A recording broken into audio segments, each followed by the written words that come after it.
The tourism ministry says it is taking steps to have hundreds of bamboo replanted in Holland bamboo.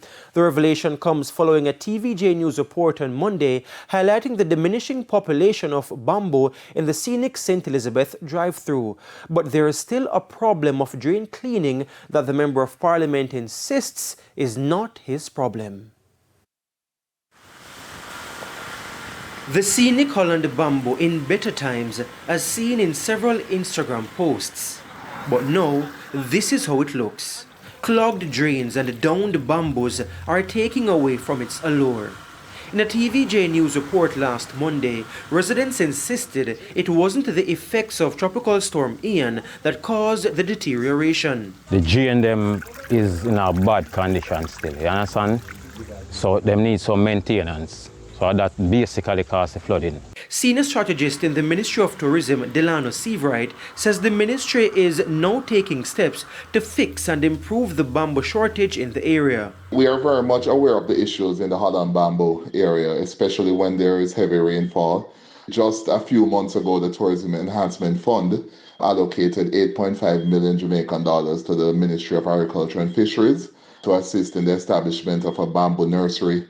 There are going to be 400 new plants involved in that. There's going to be some light infrastructure upgrades, the establishment of cattle traps and ground cover plants. But the problem of drain cleaning remains. However, when we contacted the Member of Parliament, J.C. Hutchinson, this was his response. It's not my problem. It is a problem. It's a problem of AIC.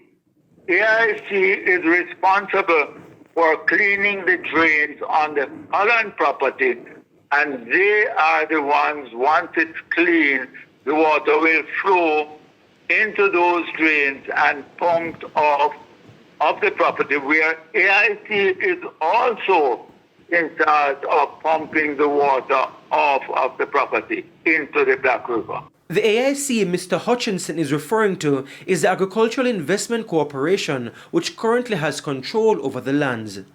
Mr. Seabright says the Tourism Ministry will work with stakeholders to better maintain the attractive drive-through. There's no doubt in our mind that much more work is required to ensure that we adequately restore the glory of Holland bamboo, but beyond that, address where possible some of the concerns as it relates to flooding and so on. But for the most part, we have been working with the Ministry of Agriculture and Fisheries. We have put forward the resources to assist in the efforts to further beautify and restore the area to its former glory.